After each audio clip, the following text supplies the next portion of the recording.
Okay,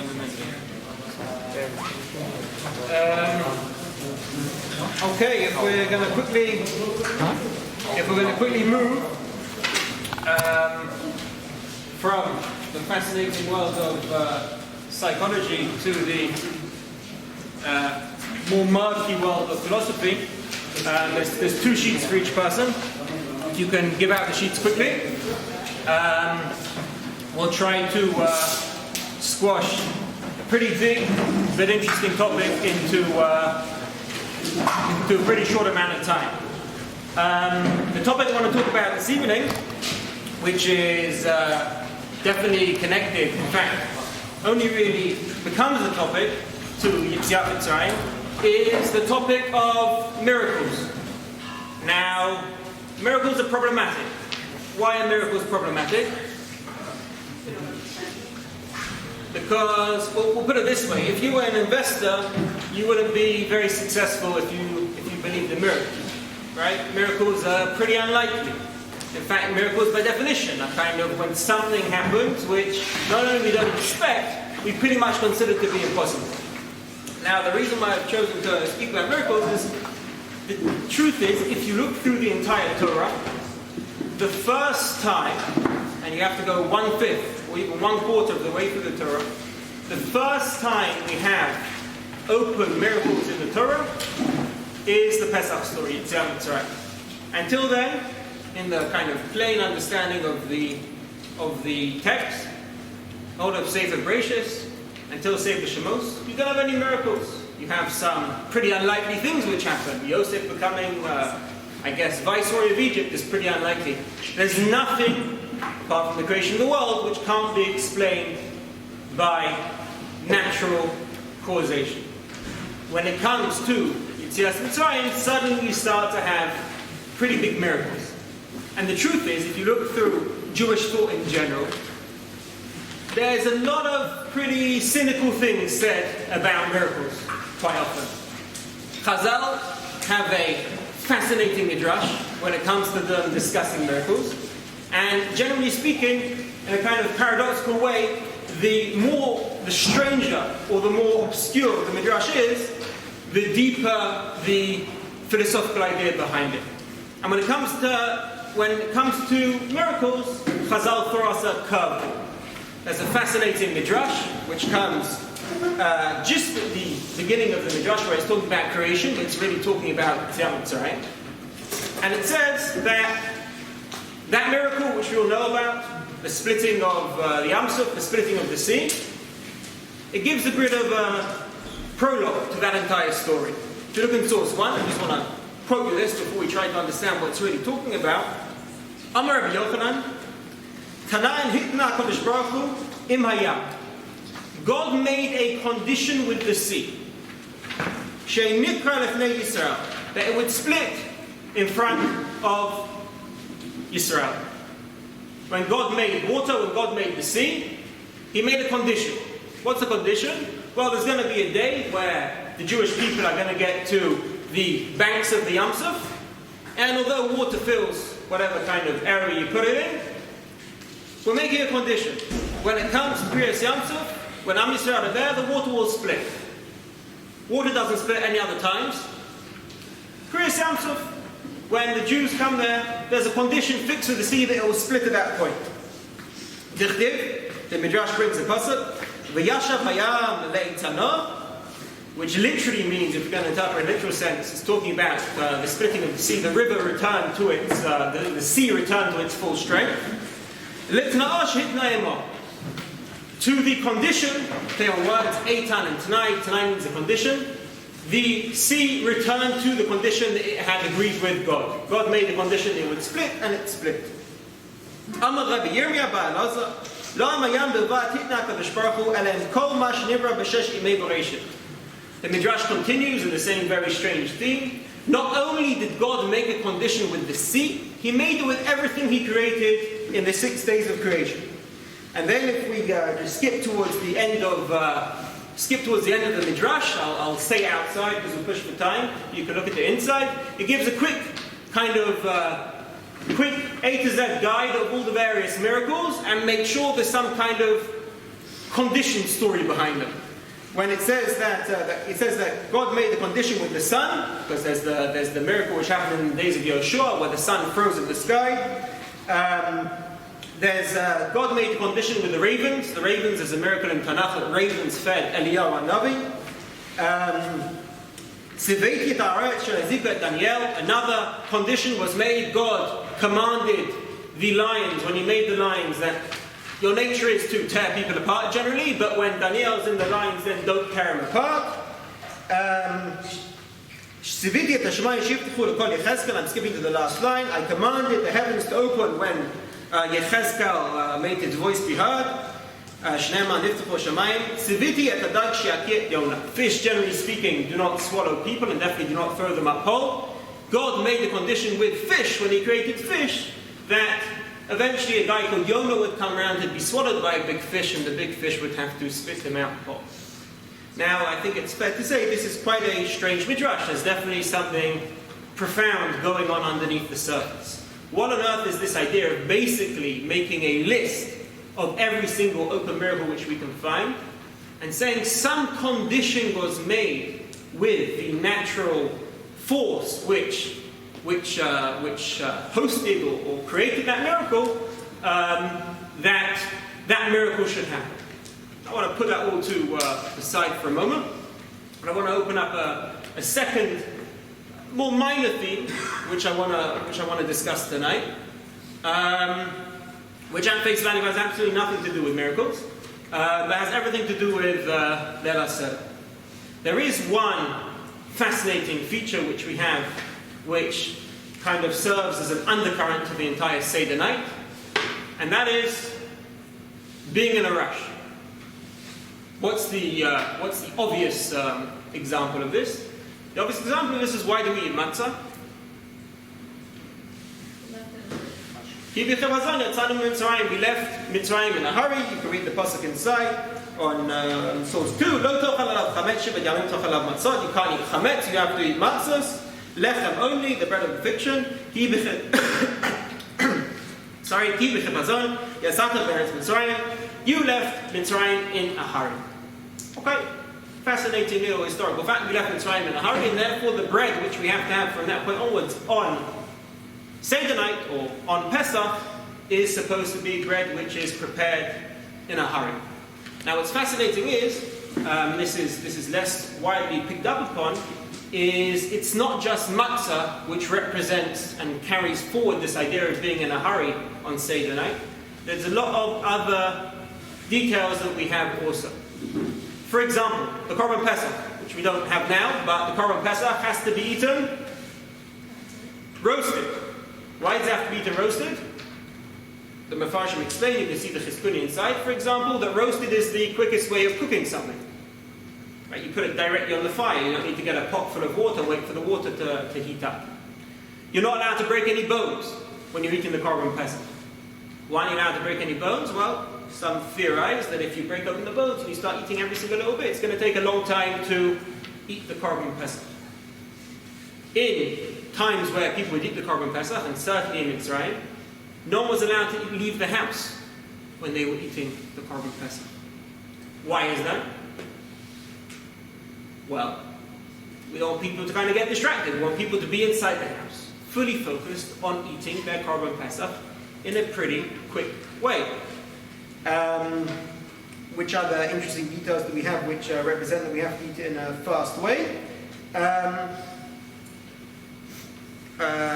You're not allowed to... you have to eat it Rosha al Kirbo. You have to eat it as a whole. You have to keep all the pieces together to kind of make sure you get through the Korban quickly enough. And also, an interesting novel explanation, the Chizkuni says, why do we have maror?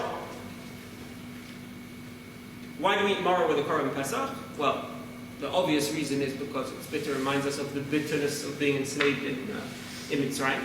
But he also adds in, if you have a bit of bitter herbs on the food and you're eating it, what do you do when you're eating something which you don't like the taste of so much? You eat it quickly. Interesting little addition there, but the general point is pretty clear. We have this constant theme throughout Leil Seder of trying to do things in a hurry. And the question really is doing things in a hurry just simply to mimic the fact that we left Mitzrayim in a hurry, or is there a greater theme to why we have to do things in a hurry? I'll just add, you can see in source 5 of the sheet, the Rambam in his Haggadah pretty much has the same Haggadah as us, but he adds in 3 extra words. How do we start Magid? We all know, we've been in Magid plenty of times, Halach Ma'anya. The Rambam adds in 3 words before Halach Ma'anya, Bebihilu Yatzanim Mitzrayim. We left Mitzrayim in a hurry, and then you say Halach Ma'anya. So for the Rambam, the whole introduction you have to give to Magid is you have to specify that, yeah, we left in a hurry, and then you carry on.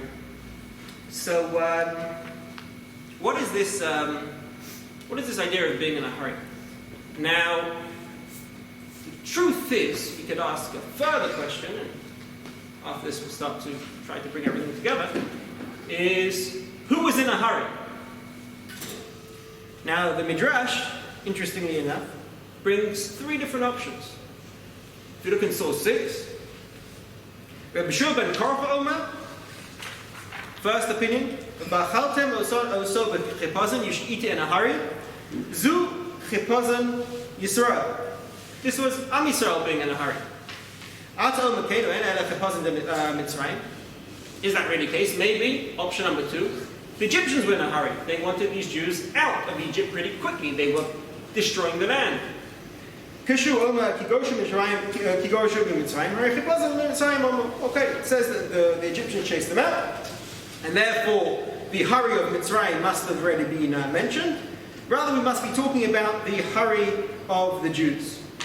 What's telling you that they went out in haste? It must be the hurrying of the Jews.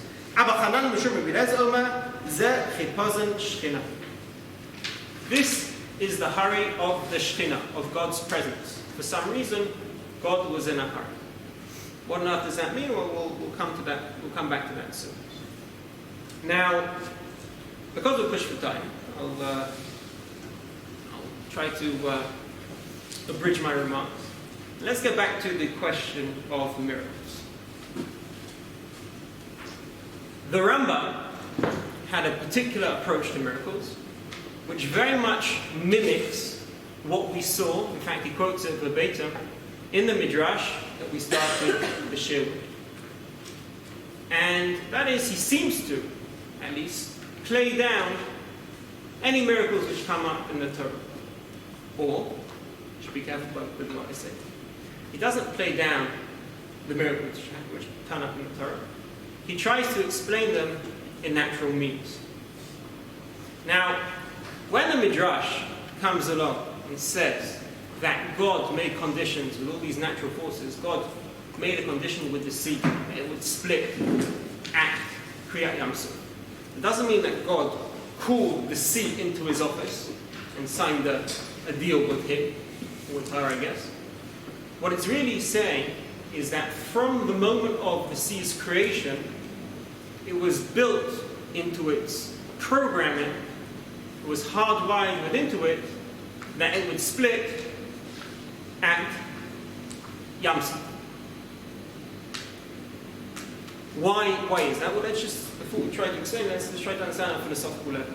What the Midrash is saying is that we want it to be natural for the sea to split at Kriyat Yamsuf. If it was something which wasn't fixed into its nature from the beginning, then it wouldn't be part of nature. It would be supernatural.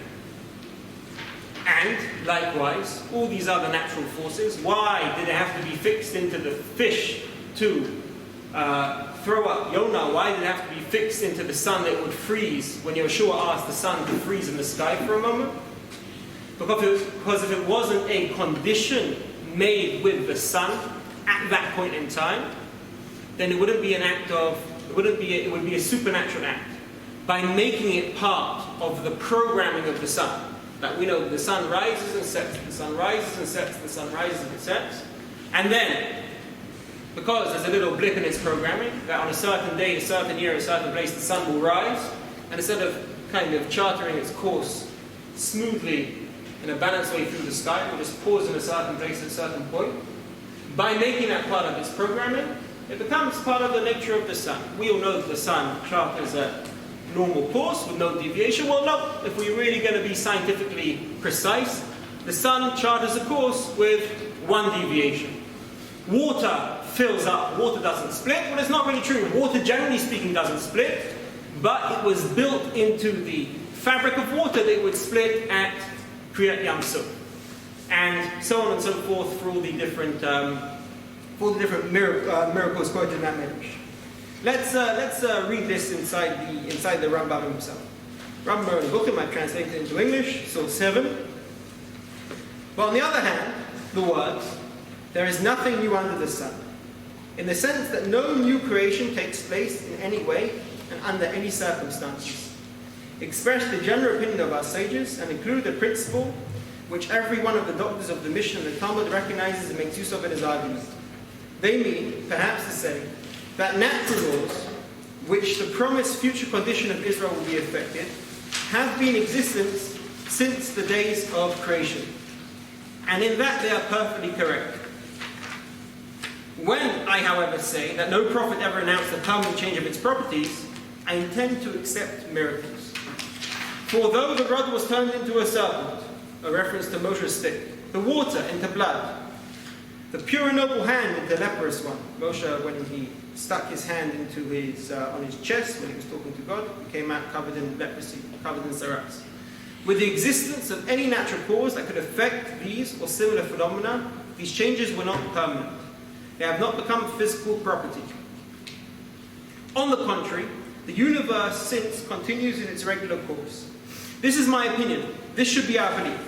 Our sages said many very strange things as regards to miracles. They are found in Bereishit Rabbah. This is the Midrash which we saw. And in Midrash Kohelet, namely that miracles are to some extent also natural. For they say, when God created the universe with its present properties, He made it part of these properties. They should produce certain miracles at certain times. And the sign of the prophet consisted in the fact that God called him to declare when a certain thing will take place. But the thing itself was affected according to the fixed laws of nature. In other words, we keep going, the Rambam says that all miracles were built into nature. By the way, why does that Midrash just bring those miracles which we said? I'll give you a better example. Have people here heard of the Mishnah in Pirkei Avot, which says that there were 10 things which were created ben hashmashot? At the end of creation, there were 10 miraculous things which were created just before Shabbat came in. For example, Bilam's donkey, which could speak. The Luchot is there. All different miraculous things. What is the Mishnah doing when it quotes 10 miraculous things which were created just before the end of creation? The Rambam there in his Perush Mishnayot, which I haven't quoted on the sheet, says that, of course, all things which are miraculous have to be built within the 6 days of creation. So if we go through all the days of creation and we haven't really found a phenomena to explain all these various 10 miraculous things, why do we say they were created ben hashmashot? That is the last moment of creation. In other words, if something miraculous is going to happen, it's going to have to be in the times of creation. Does this mean that no further miracles could happen? No, it doesn't. It just means that if another miracle would happen, the Rambam would say that it was created, it was built into the programming of nature when the world was designed. Does this present an extremely deterministic view of reality? Like it's like saying that, 100%. Yeah. Yeah. Now why? Why would some present such an extreme version of reality? Before I go on, I'll point out, the Rambam had an arch rival, the Ramban. The Ramban thought the exact opposite. It's a fascinating Ramban at the end of Parashas Bo, definitely worth reading before Pesach. In fact, we'll read it shortly. The Ramban thought the opposite. The Ramban thought that the definition of a miracle was an interruption of the natural order. And in fact, he saw something very, very important in miracles and in emphasizing miracles, and he actually pointed out that so many of the mitzvot come back to actually remembering miracles. Why is that? Well, let's go with, why do we have mezuzot, for example? Why do we have tefillin? Why do we have Shabbat? Why do we have Pesach? We can keep quoting probably about 20 different mitzvot, which are all to remember Yetziat Mitzrayim. What is Yetziat Mitzrayim for the Ramban? Yetziat Mitzrayim is miracles. Now, the Rambam wants to naturalize miracles for one very important reason. This is consistent with his thought across his works. What is a miracle? A miracle, it would seem, is a changing of nature. Now, changing of nature is cool, it's fascinating, but it implies something very, very bad. What does it imply?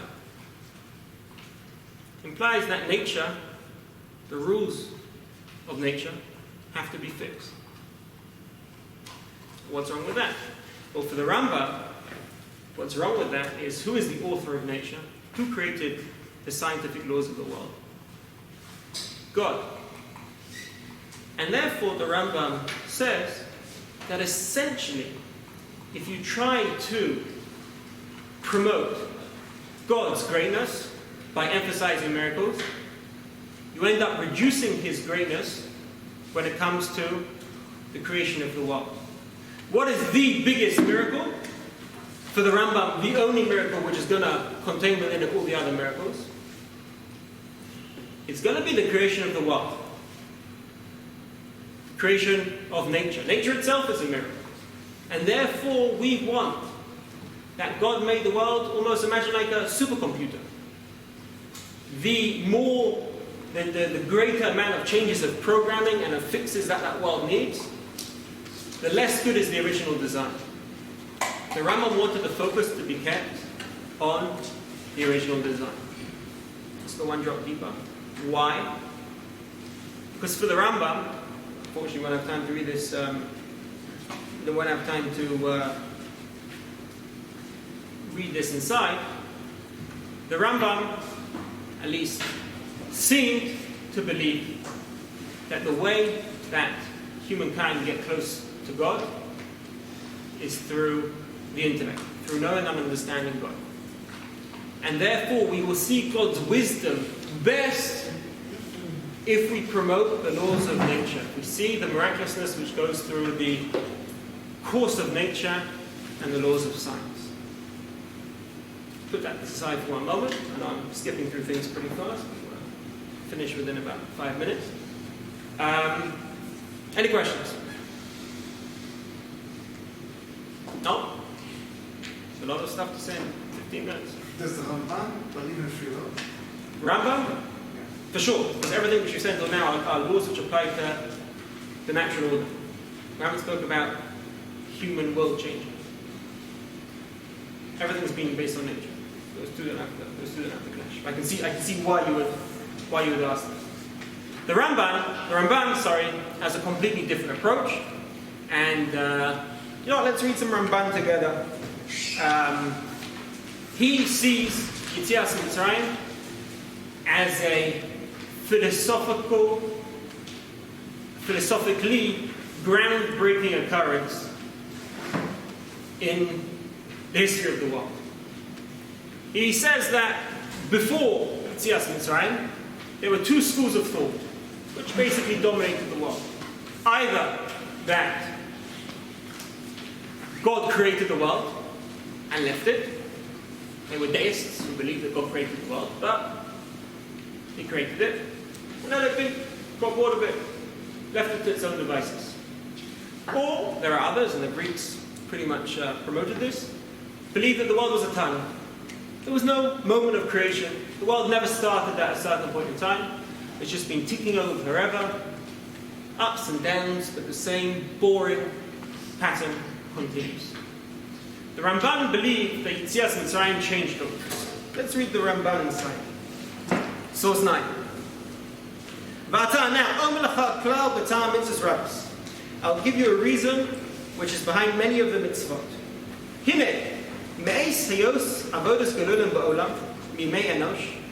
Since the beginning of idolatry in the world in the time of Enosh, people started to doubt faith. Source 9. There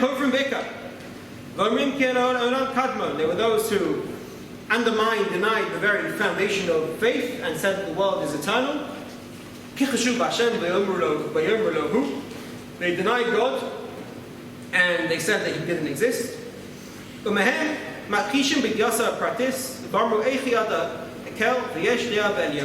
were those who said that God created the world, but doesn't actually care about individuals, doesn't care about what happens in the world. If you really think that God cares about little individuals when he created such a big universe. So there were those who said that God knows about the world, but he doesn't actually get involved in the world. They made humankind like the fish of the sea. That God doesn't look at them. There is no reward and punishment. Yomru, they said, Azav Hashem et Aretz. God left the land. But suddenly, when God desires, wants, in a congregation or in an individual, and he does a wonder which changes the natural course of the world, talking about Yetziat Mitzrayim, v'tivo and its nature, both of these two approaches are shown to be nonsense.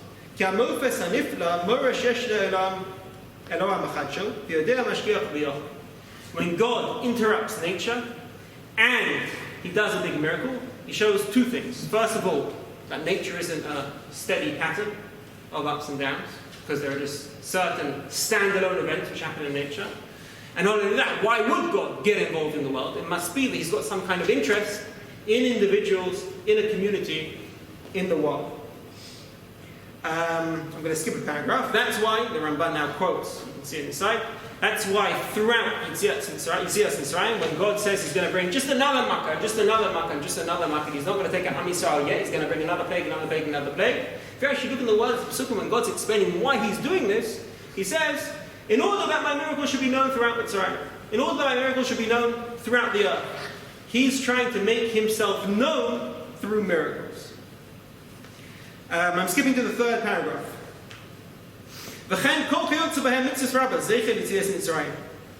why we have so many mitzvahs, like I mentioned before, which are there to remember Yetziat Mitzrayim.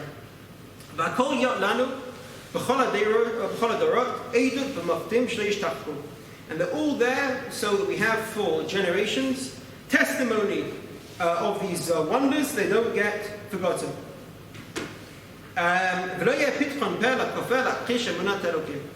There will not be any room for a heretic to deny our faith in God. Someone who buys a little mezuzah for just one zuz and fixes it on his door, and really thinks about why they're putting that mezuzah on that door,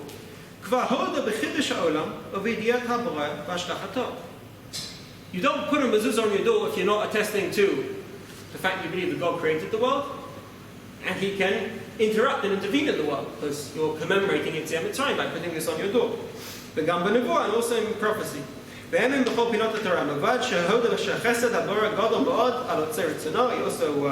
He also bears testimony that God's kindness is very great on those who do his will. That he freed us from freedom to slavery. And it was a great glory to in their forefathers' merit, who feared God. Okay. Then the Ramban actually goes on to say that actually, anytime you do a mitzvah, you're not just doing a mitzvah, what are you doing? You're testifying, you're making clear your belief in God. Because if you didn't think that God was commanding you to do a certain thing, then why would you be doing it? That's the Ramban. The Ramban is a big fan of miracles, and he, I would just add that he goes on to say, I haven't quoted it in this bit which I have here, that really, by testifying to the big miracles, testifying to Yetziat Mitzrayim, you're really testifying to the miracles of nature in every single day. It ends up coming out quite like the Rambam, but from a completely different reason. Why? Because if you believe that God created the world, and you see that through Yetziat Mitzrayim, then you also believe that it's a miracle that rain can fall, because you believe that God is the one who set that up. And if God can interrupt nature, then nature can constantly be interrupted. And therefore, it's just as much a miracle for the sea to split as it is for the rain to fall. There's a great quote from C.S. Lewis who says that something along the lines of, miracles are the writing in small letters of the story which is told across the universe, and that is too big for us to see. Which is basically saying that through miracles, miracles are the smaller miracles because they represent the bigger miracles which are held within nature. Why am I saying all this? Why is the Ramban? We know what the Ramban is saying. Why does he promote miracles so much? So the truth is, the Ramban has a completely different focus on the human-God relationship than the Rambam. The Rambam, like we said before, believed that man got close to God by thinking, cognitively, intellectually, understanding God. And therefore, the greater we understand the science of God, the greater we understand the wisdom of the universe, the closer we'll be to God, the more correctly we'll see God. The Ramban, and this is often missed out when people read this Ramban, continues with 3 more lines, in which he details what he thinks the point of human beings is.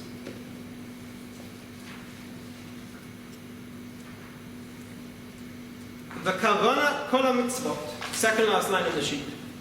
The purpose of all the mitzvot, shena'amin be'elokeinu, we should believe in our God, ve'nodeh elav shu baranu, and we should thank Him for creating us. And we should ve'nodeh means we should testify to, we should admit the fact that He created us. The kavanat yitzira, pretty deep stuff. This is the purpose of creation. She'en lanu ta'am acher b'yitzira rishana. There's no other reason for creation of the world. God has no desire in the lower worlds. Apart from the fact that God wants man to recognize that He created him. The point of us living in the world, according to the Ramban, is not to appreciate God cognitively.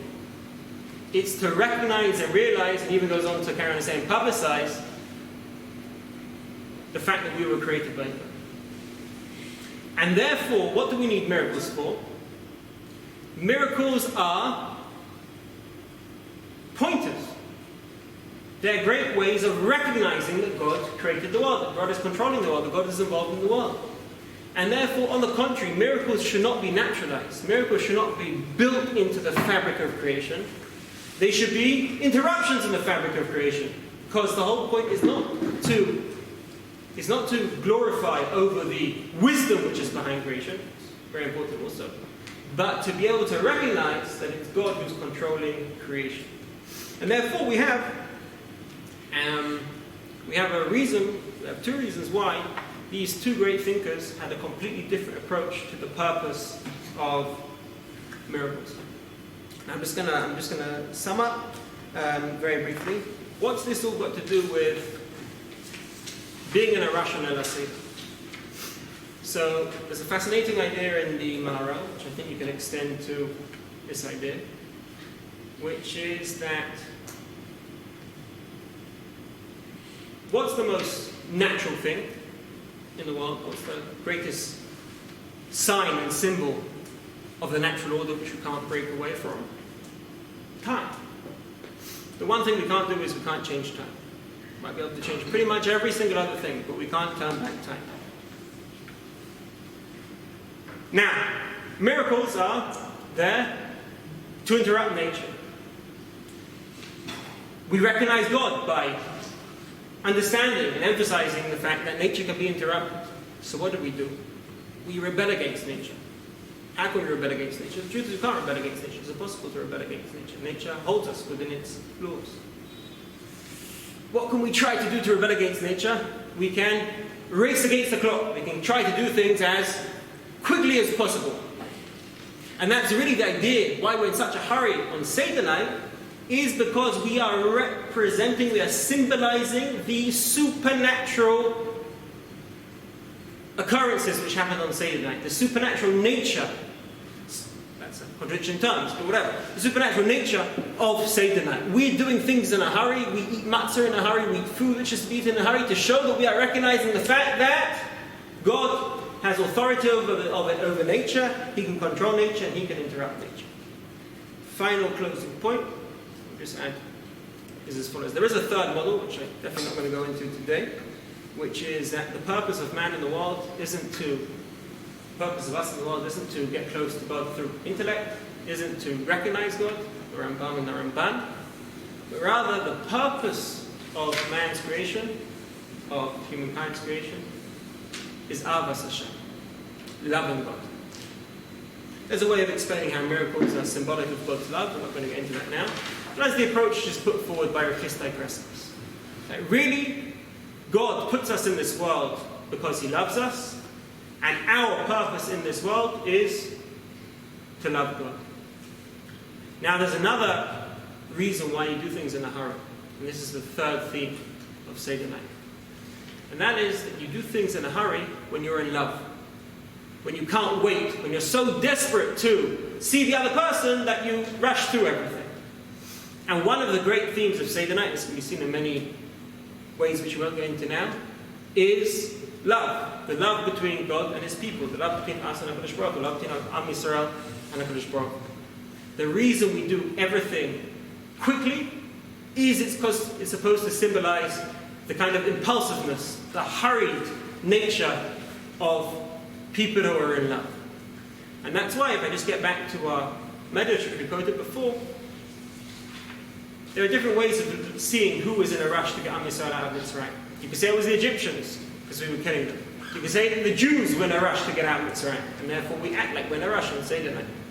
But the last option which we saw was Chipazon de Shechina, that God was in a rush. Why was He in a rush? What does the pasuk say? The pasuk quoted by the Medrsh. Kol dodi yinei zeva, the voice of my beloved is coming, jumping over the mountains, hopping over the hills. The relationship of God, and this is why Shir Hashirim is told on Pesach and El Seder. God was in a hurry because He loved the Jewish people, and therefore He had to get them out as quickly as He can. And that's why, wherever we are on Seder night, at whatever point in time, the Jews have always done Seder night in a hurry, eaten in a rushed way, eaten food which you need to rush to make it. Even told the story of Leil Seder in a hurry, because it's representing the great love which God has for us, and we have for God. That's it. We'll do Marav now, and if anyone has any questions,